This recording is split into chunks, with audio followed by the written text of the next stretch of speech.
What was the Reformation? In the early 1500s, there was a revolt against the Roman Catholic Church. Certain religious thinkers wanted the Church to revise some of its outdated ideas and stop bad practices which had grown up over the years.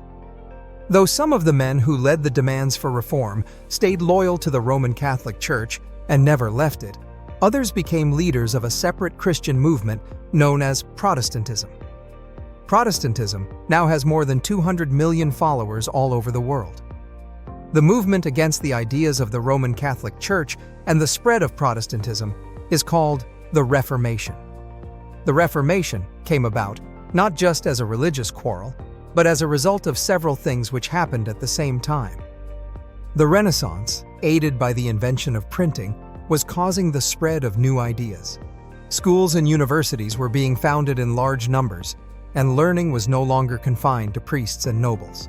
The Roman Catholic Church itself was weakened by struggles inside and outside. The rulers of Europe were envious of the wealth and political power of the Church and the Holy Roman Empire.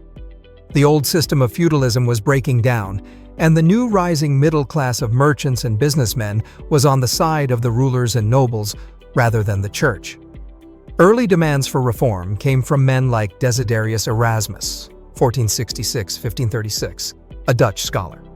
This made him unpopular with the church authorities, although Erasmus believed strongly that the church should not be divided. In Germany, a monk named Martin Luther, 1483–1546, began a movement to stop abuses within the church, such as the sale of indulgences, whereby people could pay not to be punished for forgiven sins. From 1517, Luther spoke out against the church, and in 1521, he was excommunicated or expelled from the church by the Pope. If you're enjoying this video so far, subscribe to the channel and like the video to support more history content. Luther was protected, however, by German princes, most notably Frederick the Wise of Saxony, who were adopting his ideas in an attempt to gain political freedom from the Holy Roman Empire. He set up the Lutheran Church in 1522. And its influence spread rapidly through Germany, the Netherlands, and part of Switzerland. Luther's support of the princes against the peasants in the Peasants' War of 1524 and 1525, however, caused many peasants to go back to Catholicism. The Lutheran Church today, as well as being the oldest, is the largest Protestant church.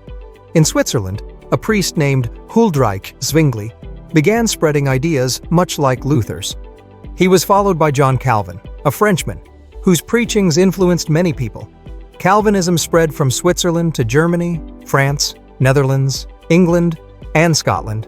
In Scotland, the Reformation was led by John Knox, a follower of Calvin. In England, Henry VIII quarreled with the Pope, who would not allow him to divorce his wife, Catherine of Aragon. In 1534, Henry declared himself head of the Roman Catholic Church in England. From then on, Protestantism gradually gained ground, later under Queen Elizabeth I in the form of Anglicanism. So Protestantism spread until it became, in its different forms, the main religion of northwestern Europe and North America, where it was taken by the Puritans. Today, there is a move towards the reuniting of the Protestant and the Roman Catholic churches. If and when this happens, perhaps the breach which began 450 years ago will finally be healed.